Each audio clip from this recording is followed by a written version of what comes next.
Hello, Blythe, Evie, Joe, Jack, Callum, Cadence, Lucy, Orion, and anyone else who's listening. Welcome to Story Time. Today's story comes from this Disney nursery rhymes and fairy tales book, and we will be reading Walt Disney's Goliath II. So it begins. Once upon a time, in a faraway jungle, there lived a tiny elephant. His name was Goliath II, and he was barely 5 inches tall. He was so small he couldn't even pull up a daisy.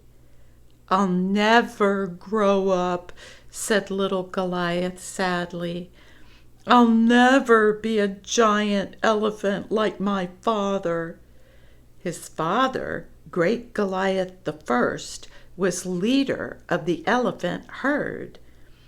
He was so huge and powerful that he could uproot the biggest tree without even trying. Oh, look at Goliath II trying to pull that daisy up. And look at all the crickets looking on and seeing what's going on. Look at the snail. "It's not fair," Big Goliath grumbled. "Why should I have a little bit of a son who can't even pull up a daisy?" Well, his dad's not happy, is he? But Goliath's mother, like most mothers, was proud of her little son no matter what. She didn't care one whit about uprooting trees or pulling up daisies. "Don't worry, Goliath," she said. "Brute strength isn't everything.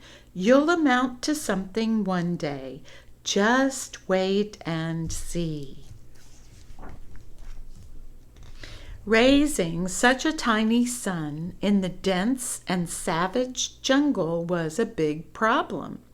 Mother Goliath's #1 problem was Raja, a crafty old tiger who could hardly take his greedy eyes off little Goliath.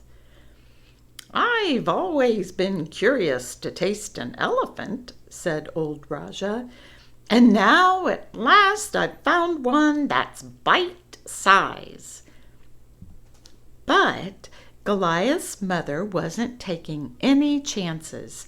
She kept a sharp eye on her little son every minute of the day, and at night she tucked him safely into bed in an empty bird's nest high on a tree limb. Each day the elephants took a dip in the river, and little Goliath was left on the bank to splash and play in one of his mother's huge footprints. "Now stay where I can see you," she warned. But Goliath was getting tired of being treated like a baby. Do you see he's in her footprint, bathing in the footprint of his mother? "I'm nearly 8 years old," he said. "I'm old enough to look out for myself." Oh, what do you think he's going to do? One day, when his mother wasn't looking, Goliath wandered off down the elephant trail. It was a perfect day for running away. The jungle was sunny and warm and very, very quiet. There was only the gentle whisper of the breeze and the sound of footsteps, soft, velvety footsteps. But they weren't Goliath's footsteps. Suddenly, Goliath saw 2 pale yellow eyes peering through the grass. It was Raja. Goliath tried to run, but he tripped on his trunk and fell flat on his face. Raja crouched and then sprang into the air, but he never came down. Something had old Raja by the tail. It was Goliath's mother, and she was furious. "You old scoundrel!" she screamed. She swung him round and round until his head was spinning. Then with all her strength, she sent that old tiger flying high over the treetops, all the way across the river to the far end of the jungle. That was the end of Raja. At least he was never seen again in that part of the jungle. Whew. Goliath's mom took care of him. But that wasn't the end of little Goliath's troubles. For one thing, his mother gave him a good, sound spanking with a stout blade of grass. This didn't hurt Goliath half as much as the scornful look from his father. Goliath had broken one of the first laws of the herd. A runaway elephant is called a rogue and a traitor, and is treated as a criminal. Little Goliath had never felt quite so small in all his life. As an elephant, he was a failure. Oh, you're not supposed to leave the herd. So he broke a big rule. One afternoon, as big Goliath led the herd down the elephant trail toward the river, he saw a fuzzy little creature with black, beady eyes and a string tail.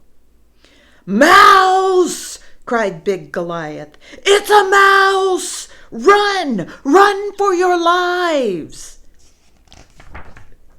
The herd went crashing off through the jungle in a wild stampede and leaped right into the river. There they stayed, trembling with terror, with only the tips of their trunks sticking out of the water. Oh my goodness, they're terrified of a little mouse. Look at their trunks sticking out of the water. Only little Goliath stood his ground. He didn't move a muscle or blink an eye. "What's the trouble, Buster?" said the mouse. "Aren't you scared stiff? All elephants are afraid of mice." "Why?" asked Goliath. "I'll show you why," said the mouse. In a flash, he seized Goliath by the trunk, whirled him into the air, and flung him to the ground. "Do you give up, Jumbo?" asked the mouse. "Never!" cried Goliath. So the battle began. They rolled over and over and came close to the edge of a steep cliff. Down below, an old crocodile was waiting for someone to drop in for dinner, anyone at all. The mouse pushed Goliath toward the edge, but Goliath saw the crocodile. Desperately, he grabbed the mouse's tail, and with a sudden jerk, he swung the mouse out over the cliff, right over the wide open jaws of the crocodile. "Please don't let me fall," cried the mouse.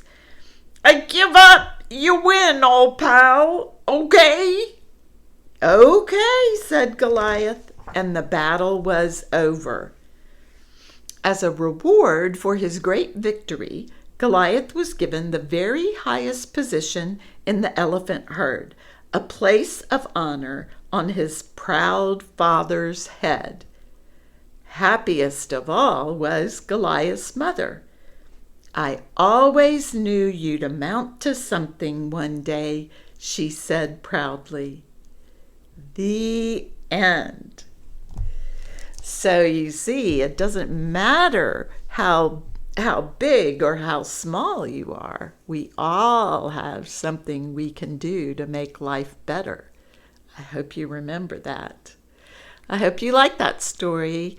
Keep looking after yourselves. Keep loving on each other. Always, always love yourselves, because whether big or little, you are all fabulous. And never forget, I love each one of you to the moon and back. We'll be back together tomorrow for story time when we read another story. Bye-bye.